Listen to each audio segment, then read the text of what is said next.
मैंने भी अपनी बाहों को आर्यन की कमर के चारों ओर कस लिया था, पर जब मुझे ऐसा लगा कि आर्यन आगे भी कुछ करने की कोशिश कर सकता है, तो मैंने उससे धीरे से कहा, आर्यन प्लीज दरवाजा बंद कर दो। मेरी बात सुनकर आर्यन हंसते हुए बोला, इस समय यहां कौन आएगा? मैंने धीरे से मुस्कुराते हुए कहा, फिर भी तुम दरवाजा बंद कर लो ना प्लीज। आर्यन ने मुझे छोड़ा और दरवाजा बंद करने चला गया। वापस आकर उसने फिर से मुझे अपने पास खींच लिया और जैसे वो मुझे अपनी बाहों में भरने लगा, तो मैंने धीरे से कहा, आर्यन लाइट भी बंद कर लो प्लीज। और फिर हेलो दोस्तों, आज की इस रोमांचक कहानी में आप सभी का स्वागत है। काफी देर एक दूसरे में समाये रहने के बाद जब सब कुछ हो गया, तो मैंने तुरंत ही आर्यन को पीछे हटने के लिए कहा। मेरा दिल जोरों से धड़क रहा था और मेरी सांसें भी बेकाबू होती जा रही थीं। मैंने जैसे तैसे खुद को संभाला और आर्यन को मेरे कमरे से बाहर जाने के लिए कहा। वह बिना कुछ कहे सर झुकाकर मेरे कमरे से बाहर चला गया। उसके जाते ही मैं कांपते हुए अपने बिस्तर से उठी और बाथरूम की तरफ चली गई। मेरा मन उलझनों से भर चुका था। मैं यही सोच रही थी कि एक शादीशुदा औरत होते हुए भी मैंने ये क्या कर दिया। एक शादीशुदा औरत होते हुए भी मैंने किसी और के साथ संबंध बना लिए थे, और वो भी मुझसे 10 साल छोटे लड़के से। यह सब सोचते हुए मेरा दिल बहुत जोरों से धड़क रहा था। मैं जैसे तैसे बस खुद को शांत करने की कोशिश कर रही थी।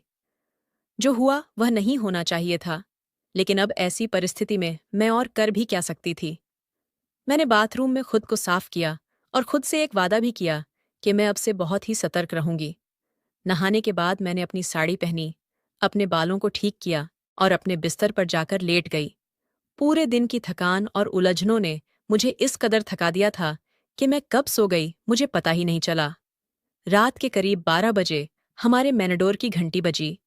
मैं हड़बड़ाकर उठी और घड़ी की तरफ देखा तो घड़ी में 12 बज रहे थे। मैं जल्दी से दरवाजे की ओर बढ़ी और दरवाजा खोलते ही मैंने देखा कि सामने भावना खड़ी है और उसके साथ उसका छोटा बेटा चिराग भी है, जो लगभग 10 साल का था। भावना दीदी हमारी पड़ोसन है, जिसे हमारे घरेलू संबंध हैं।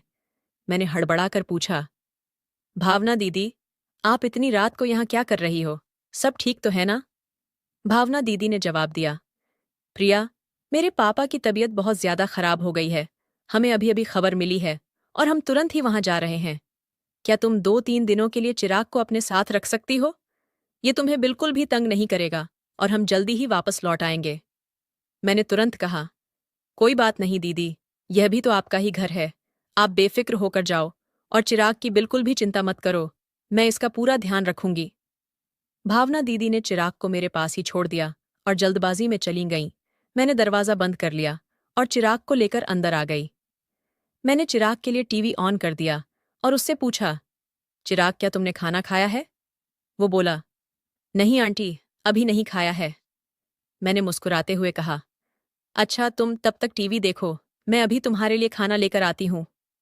मैंने खाना गरम करके टेबल पर रख दिया और चिराग को खाना परोस दिया। चिराग खाना खाने लगा और मैं भी उसके पास वाली कुर्सी पर बैठ गई। आर्यन ने अभी तक खाना नहीं खाया था और मैं खुद उसे बुलाने नहीं जाना चाहती थी। मुझे पता था मैं उससे आंखें भी नहीं मिला पाऊंगी। मैं यही सोच रही थी कि जो कुछ भी हुआ उसमें किसकी गलती थी, मेरी गलती थी या फिर आर्यन की गलती थी। कुछ देर बाद मैंने आर्यन के कदमों की आहट सुनी और उसके कदमों की आहट सुनकर मैं अपने विचारों से बाहर आ गई। मैंने बिना उसकी ओर देखे उससे कहा, आर्यन तुम भी खाना खा लो, मैंने खाना गरम कर दिया है। वो मेरे बगल वाली कुर्सी पर ही बैठ गया और चुपचाप खाना खाने लगा। मैं भी खाना खा रही थी, लेकिन मेरी नजरें बार बार आर्यन की तरफ जा रही थीं। मैं यही सोचती रही कि एक शादीशुदा औरत होते हुए भी मैंने ये क्या कर दिया। आर्यन ने खाना खाते हुए मुझसे पूछा, ये बच्चा कौन है? मैंने बिना आंखें मिलाए उसे जवाब दिया, ये भावना दीदी का बेटा चिराग है। उनके पापा की तबीयत अचानक बहुत खराब हो गई है, इसलिए वो उनके पास गई हैं और चिराग को हमारे पास छोड़ गई हैं। इसके बाद हम दोनों के बीच कोई बात नहीं हुई और आर्यन खाना खाकर अपने कमरे में चला गया। मैंने सारे बर्तन उठाए और किचन में रख दिए, फिर चिराग को लेकर अपने कमरे में चली गई और दरवाज़ा अंदर से बंद कर लिया। मैंने चिराग को अपने साथ ही लिटा लिया, क्योंकि वो एक छोटा सा बच्चा ही तो है। अगर मैं उसको अलग लिटाती तो शायद रात में उसको डर लगने लगता। चिराग मेरे बेड पर ही लेटा था और जल्दी सो भी गया, लेकिन मैं जाग रही थी। शाम की थोड़ी देर की नींद के कारण अब मुझे नींद नहीं आ रही थी। आज का दिन मेरी जिंदगी में एक नया मोड़ ले आया था। मेरे दिल और दिमाग के बीच लड़ाई चल रही थी। दिल कह रहा था कि आज जो भी हुआ है वह सही हुआ है, जबकि दिमाग इसे गलत ठहरा रहा था। मेरा दिल तो यही भी कह रहा था कि एक शादीशुदा औरत होते हुए भी मैं एक अधूरी सी जिंदगी जी रही थी, और अगर किस्मत ने मेरे लिए कोई रास्ता खोला तो इसमें क्या बुराई है। मैं अपने इन्हीं ख्यालों में खोई हुई थी कि अचानक से मेरे कमरे के दरवाजे पर दस्तक हुई। घर में मेरे और चिराग के अलावा सिर्फ आर्यन ही था, तो इसका मतलब दस्तक देने वाला आर्यन ही हो सकता था। मेरा दिल फिर से तेजी से धड़कने लगा था। मैंने चुपचाप लेटे रहने की कोशिश की, लेकिन दस्तक फिर से हुई। मैं यही सोच रही थी कि कहीं चिराग जाग न जाए, और यही सोचकर मैंने धीरे से उठकर दरवाजा खोल दिया। सामने आर्यन को देखकर मैं थोड़ा सा चौंक गई और उससे पूछा, अब क्या है, तुम यहां क्यों आए हो? आर्यन ने धीमी आवाज में मुझसे पूछा, क्या मैं अंदर आ सकता हूं? मैंने कहा, नहीं, बिल्कुल भी नहीं, तुम जाओ यहां से।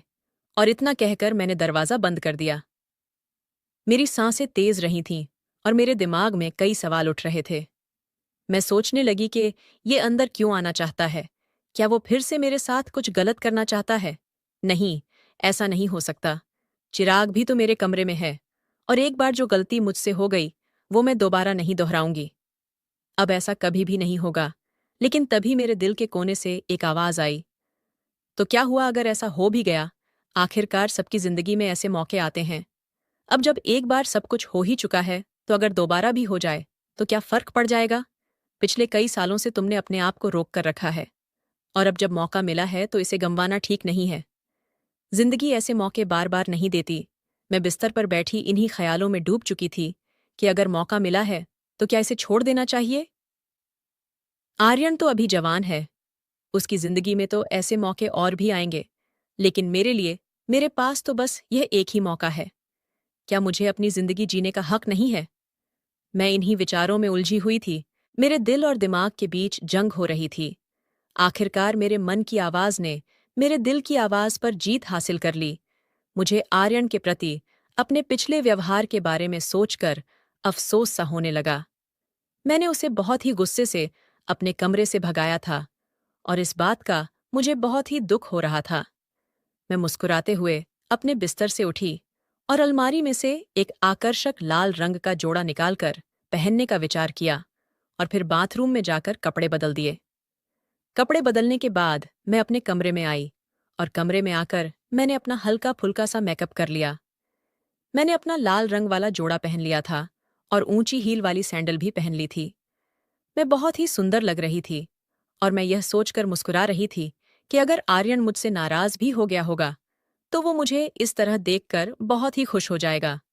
मैंने देख लिया था कि चिराग गहरी नींद में सो रहा है। मैंने धीरे से अपने कमरे की लाइट बंद कर दी और दरवाजा बंद करके सीढ़ियों से ऊपर चली आई। मेरा दिल जोर जोर से धड़क रहा था। जब मैं ऊपर पहुंची तो मैंने देखा कि आर्यन के कमरे का दरवाजा खुला हुआ है और अंदर से हल्की हल्की रोशनी बाहर आ रही है। जब मैंने अंदर जाकर देखा तो आर्यन वहां नहीं था। तब तक मुझे पीछे से किसी के कदमों की आहट सुनाई दी। जब मैंने मुड़कर देखा तो वहां आर्यन खड़ा था। जब आर्यन मेरे करीब आया तो मैंने झिझकते हुए पूछा, तुम अभी तक सोए क्यों नहीं? आर्यन ने आगे बढ़कर मेरे एक हाथ को अपने हाथ में थाम लिया। उसकी नजदीकी से मेरे दिल की धड़कनें और तेज हो गई थीं। आर्यन ने मुस्कुराते हुए कहा, मुझे यकीन था कि आप मेरे पास जरूर आओगी। और इतना कहकर उसने मुझे अपनी तरफ खींच लिया। मैं बिना किसी प्रतिरोध के उसके पास चली आई। आर्यन ने मुझे अपनी बाहों में भर लिया था, और उसकी इन नज़दीकियों से मुझे एक अजीब सा सुकून महसूस हो रहा था। मैंने आर्यन के सीने में अपना चेहरा छुपा लिया और धीरे से बोली, आर्यन, मुझे बहुत डर लग रहा है। मेरी यह बात सुनकर आर्यन ने मुझे और भी ज्यादा प्यार से अपनी बाहों में कस लिया और पूछा, डर किस बात का लग रहा है? मुझे उसकी बाहों में बहुत असहज महसूस हो रहा था, लेकिन एक अजीब सा आकर्षण भी महसूस हो रहा था। मैंने धीरे से कहा, कोई हमें देख ना ले। आर्यन ने भी धीरे से कहा, यहाँ है ही कौन जो हमें देखेगा? आर्यन ने मुझे अपनी बाहों में कस लिया, लेकिन मैंने हिम्मत जताकर कहा, आर्यन अभी नहीं, यहाँ नहीं। आर्यन मेरे संकेत को समझ गया और वो मेरा हाथ थामकर मुझे अपने कमरे की ओर ले गया। जब मैं कमरे में पहुंची तो मेरी धड़कन और तेज हो गई। कमरे में पहुंचते ही आर्यन ने लाइट जलाई और फिर धीरे से मुझे अपनी बाहों में भर लिया। मैंने अपनी पीठ को अर्जुन के सीने से सटा दिया। हालांकि मैं अभी भी थोड़ा सा घबराई हुई थी, लेकिन आर्यन के सीने से लगकर मुझे थोड़ा सा सुकून मिल रहा था। उसने धीरे से मेरी गर्दन पर अपना सिर रख दिया, जिससे मेरा दिल जोरों से धड़कने लगा। आर्यन ने अपनी प्यारी आवाज में कहा, आज तो आपका हुस्न कुछ खास ही लग रहा है। आर्यन के होंठ मेरी गर्दन पर और उसका एक हाथ धीरे धीरे मेरी कमर के आसपास घूम रहा था। उसकी इस नज़दीकी का एहसास मुझे पागल कर रहा था, लेकिन मैं खुद को काबू करने की कोशिश कर रही थी। मैंने यह सब पहले कभी भी महसूस नहीं किया था। आर्यन ने मुझे चूमते हुए कहा, आपकी खूबसूरती ने तो मुझे घायल ही कर दिया है।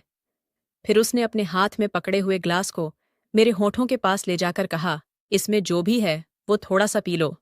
मैंने उसे मना करते हुए कहा, नहीं आर्यन, मैंने पहले कभी भी नहीं पी है। और यह कहकर मैंने ग्लास को अपने होठों से दूर कर दिया। उसकी मीठी बातें से मेरी सारी हिचकिचाहट दूर हो गई और आर्यन ने जैसे ही ग्लास को फिर से मेरे होठों के पास लाया तो मैंने कुछ घूंट ले लिए। शुरुआत में मुझे उसका स्वाद थोड़ा कड़वा सा लगा, लेकिन कुछ और घूंट पीने के बाद इसका स्वाद मुझे अच्छा लगने लगा था।